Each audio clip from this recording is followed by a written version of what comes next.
Dubs, Oh, go on. welcome fam, finally man. Welcome to RealityTeam TV man. You good? Thank you for having me, man. I'm easy, man. It's all good man. How you been man?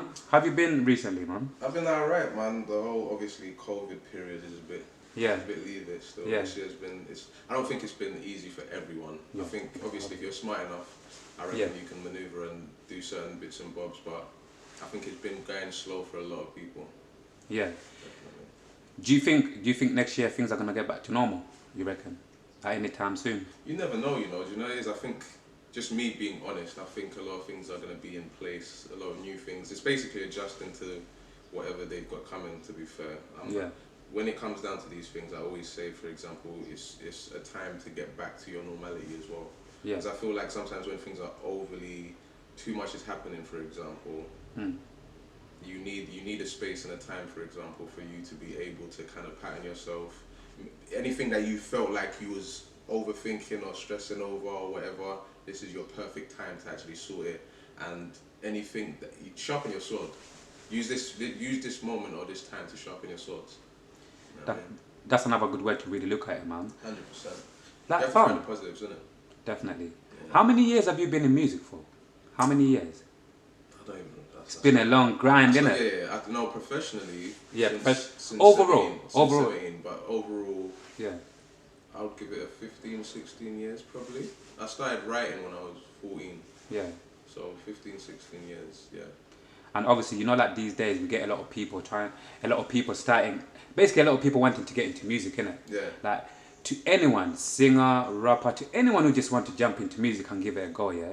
What quick advice would you have for them? Like, nice, short and sweet, like, what advice? What's the best advice would you have for them? I'm gonna make it sound very simple, but it's definitely not simple. But I feel like if you've got, because some people have got the talent, and then some people work hard. Yeah. Now, hard work will beat talent if talent doesn't work hard. That's one thing. And two, I would say consistency.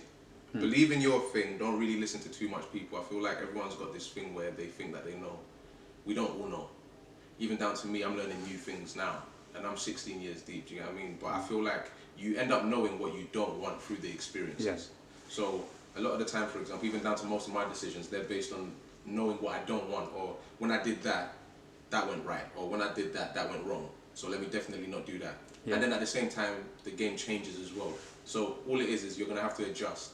I used to have this thing with Marvel where every single year, I would structure a new form or a new system of how to do things, but anything that worked, I'll keep that. Okay. And just maybe rebrand it a little bit. You know what I mean? So we had the Marvel FMs, we had the Westwood Freestyle every single time.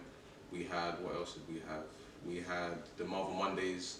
So it's like something that worked, and then we put it out there, if people liked it, so then we just kept on changing it, do you know what I mean? Yeah.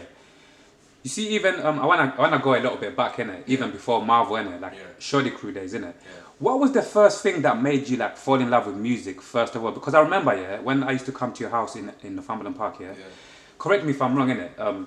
You see Ashraf, like your older brother, he used to make music too, innit? I don't. He. And forgive me, Ashraf. No. I actually started doing music because of him. I'm not gonna. That's what I was getting to, because I was thinking, I swear you started doing music because of him. Yeah, like or you started doing music after him. Because at first, I remember thinking, not for long until I realized, obviously, you was the guy, innit? You was the guy. But at first, it's the truth. No, it's the truth though. Like at first. I was the one that was taking it more serious. Yeah, you took it more serious. But at first, I saw Ashraf, and it's like something happened. It's like, I don't know if you realized very quickly, like very soon, that you know what, I think the music is not for me, innit? But did Ashraf obviously not made you fall in love with music, but did he give you any inspiration in terms of like actually picking up the pen? He was actually the in reason, your early days. He was actually the reason. Like I remember him and his brethren. I think his name was Matthew. Yeah. Matthew. Him and his brethren must have been spitting in school one time, just trying lyrics out. Or I think or writing stuff at home and then coming into school to spit it. And then I was like, oh, I like that. I just genuinely just said to myself, I like that. Yeah. And then I used to always be like, nah, but I'll never make it. I kept on saying that to myself for some weird reason, but at the same time, I would write lyrics. Joke thing, obviously, but the first few people that I saw, like, was the Eminems, the Busta Rhymes. I just liked, oh wow, like MTV Bass. Remember, we used to come to your house in Seven Sisters. Yeah. Not even the thing one, the one that was... Bruno Walk. Yeah. Yeah, we used to Bruno come Walk. to that house, and I used to always love the fact that you lot, like, your sister, your older sisters and brothers, yeah, would like make MTV tapes, for example, and then it will be all the best songs, because you know sometimes like, you don't have all the best songs on one tape, for example. I remember like, I'll take days. it to school, do you get what I mean? And then the man them are watching like a good 30 songs that we like, as opposed to just songs that are just there for the sake of being there. So I was like, I'll never reach that level of stuff. But then I must have heard Wiley's, Dizzy Rascal. And these are local people now. DWE, you started hearing people from ends, like you said before, you was hearing people from America, innit? Like, you know, the Busta Rhymes, like you said. Now, like you just said, you're hearing Wiley's, these people from ends, innit? So, and for me, that was like, this is possible. But at the same time, I wasn't, just being honest, I'm not even gonna gas myself, I wasn't as good as I am now, because at the time I felt like you always have to build your thing up. You have to work on your craft, innit? 100%. You always have to work on your craft, and you know. But I always had flow, and this is why flow, father. The biggest. But I always had flow now. Yeah. And I feel like the flow is the reason I've survived this long, if that makes sense. I feel like everyone, me and Shocker's got this thing we call purple cow. Everyone needs a purple cow moment. Everyone needs something that they do, for example, that no one else fucks with you. Okay. You know what I mean? So my thing was always flow. That's one thing that in this life, no matter what, even if people think they're in competition, I'm always going to win because of that one thing. Do you get what I mean? Your flow. And I knew I had that. So what I used to do, I would get like more fire lyrics. Yeah. And then I'll write the lyric, for example, and then just change it up and put my words in there. Put your words in there. And then one day I was just like, no, let me write my own. Yeah. And it was just good. Do you know what I mean? I think every and not even to gas myself, but everyone else was telling me that it was good, so I was like, okay, I can do this. Yeah. And obviously, unfortunately, I got sent to Uganda and then came back, and the rest was history. Yeah. I mean, fast forward just for a little bit, yeah? Like years and years later, yeah? Obviously, I'm gonna get back to your early days in music and that. I want the conversation to be going all over the place in an authentic way, yeah?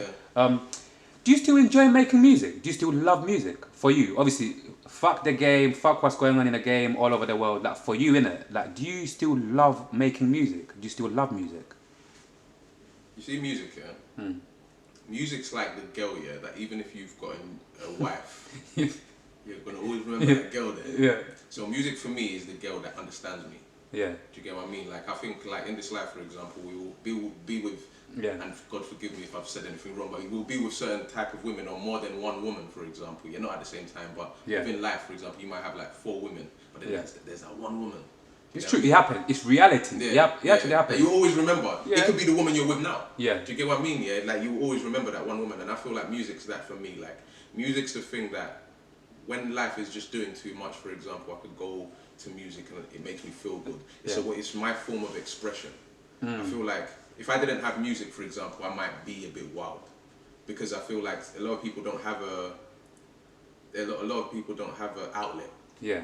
A lot of people like to say, a lot of artists like to say, and like they make music and they use it as therapy, innit? Yeah, would you literally say that like that's what music does? That's what your music does for you as well? If me and you had an argument now, and everyone knows me, I don't like arguing anyway. Yeah. You'll hear more in my music than you'll hear me having conversations with you about. Okay. You know what I mean? Unless, say for example, I F with you, then I'll sit there to have the conversation. Yeah. But most of the time, I put in my music because it's my painting.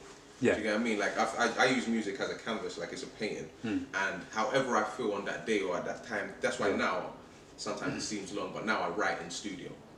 I can't help it as much as even if it takes an hour or 2 hours, I'll write in studio because I need to write how I feel at that exact moment.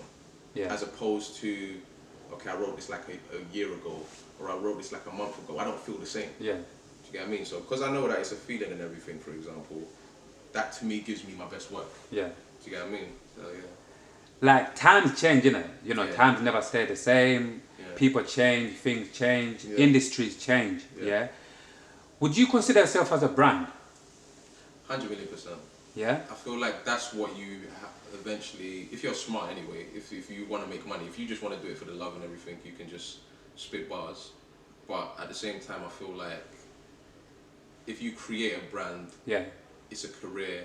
You can make money off it. You can give something to your children. You can find other situations that are going to be better for you as well. You can collaborate with people if it's a brand. Yeah. It's like Nike. Nike potentially started off with just a normal brother, for example, that just wanted to make shoes, or maybe he was tired of walking in his socks or whatever. So he's like, oh, let me make shoes. Fortunately, Nike come about. So he made that a brand, and now it's let's be You see, real. I've got this funny thing with branding, innit? You Yeah. see, people say that some of the best brands are the ones like authentic brands, should we say? Yeah. I mean, you get two types of people, innit? You get one type who, I look at it like one person that literally, they know what they're doing, innit? Yeah. They're literally planning everything from A to B in terms of like, okay, this is the way I want my brand to be. This is the way I want my thing to come out to the audience, yeah? And then you get the other person who, for whatever reason, they are just a walking brand. They don't even do it consciously. They are just like authentic. Yeah. It's just them. It's structured. But to the audience, it comes across like, raw. That's their brand. They don't even, you get what I'm trying to say? Yeah. Like to you, like sometimes, because for me personally, sometimes I battle with that as well. Because like I like to keep my thing authentic, innit? I like to keep my thing like it's just me, the way I talk, the way I come across. Yeah. I'm my own brand, so I don't. But then some people in business, like meetings and stuff like that, conversations that I have, some people obviously say, no, but you need to be conscious in terms of like how you brand yourself. Yeah. Do you get what I'm trying to say? So it's like 100%, yeah. I have a little battle with like, well, I need to be conscious how I brand myself, but at the same time, it's like I just want to be me. I don't even want to think about it. I just want to. There's nobody. I believe there's nobody out there who speaks like me, who sounds like me, who can look at the world through like the way, eyes, through my own eyes. Like, what do you think of that kind of battle in terms of like planning how to brand your brand? Yeah. Versus like just being authentically you, and it's like you can be your own brand, but just being you. If you get what I mean. Like, I personally think, okay, so let's say for example music. Okay, if I'm using music as a brand, for example, when I start to spit in my bedroom, for example, on the day that I've chose to do music, the next 6 months to a year, whether I like it or not, I have to progress. So within the progression stage, for example, I think you get to a point where your brand has to have structure now. It can't just be all over the place. Or okay, so structure is key, 100,000,000%. Okay. So eventually after, it's like flow. Whether I like it or not, I personally believe I write songs now. I don't think man does just lyrics or just bars. So when people just want me to do bars, I'm like, you don't want me to grow. Not saying that this is people's thing, but you might not want me to grow, or you don't see the vision yet. Yeah. But I know what time it